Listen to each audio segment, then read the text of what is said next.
And in your research at the Institute, like what is happiness exactly, and can you say, how do you measure happiness? Yeah, so the way that we work with happiness at the Institute,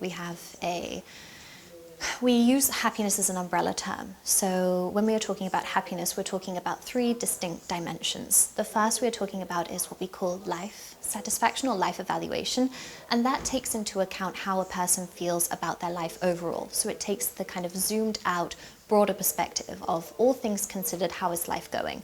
And this is measured on a pretty standard measure in happiness research generally in the field. It's called the Cantrell ladder. And this is a way in which we can capture a person's life evaluation. And the question is, if you can imagine a ladder with steps from 0 to 10, 0 representing the worst possible life for you and 10 representing the best possible life for you, where on that ladder would you stand?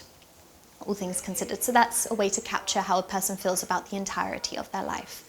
The second dimension is more emotional, so that is where we are capturing positive and negative affect, and that will ask about how intensely a person felt 10 positive emotions and 10 negative emotions the previous day. So that gives again a more moment-to-moment picture of happiness, how people feel from one day to the next. And the final is how much the sense of purpose we feel in our life, how worthwhile we feel the things we do in our life are.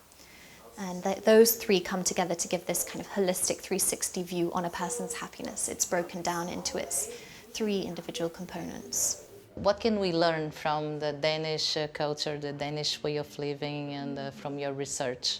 I think we can learn both about the structure of Denmark and how the society itself supports a generally good level of life quality, a good level of well-being, but also on the cultural side. So if we talk about the kind of the structural elements of Denmark, in fact, Denmark is the country which is paying one of the highest taxes in the world. And there are statistics about how satisfied people are in paying those taxes. So I think it's around 88% of people in Denmark are actually happy to pay the taxes because they see it as an investment in quality of life. In return for those taxes, they get free healthcare, free education, and others paid paternity, maternity leave, subsidized care for the elderly. So the taxes actually enable this kind of safety net, this support system. We also have in the Nordic region in general, but also in Denmark, high levels of trust. And this is both interpersonal trust and institutional trust. So people trust their neighbors, and they also have trust in their politicians and in their government. And maybe then the final thing to say is the work-life balance. The approach to working in Denmark is quite distinct in that there is a really well-respected work-life balance from individual to individual, but also from employers. So no one is expecting their employees and no one is expecting their colleagues to stay in the office past 6 p.m. in the evening, because there is a recognition. We have families, we have hobbies, we have a life outside of work, and that should be respected and have boundaries around it. And then on the cultural level, we also have I guess by now it's maybe a phenomenon of the Danish word hygge.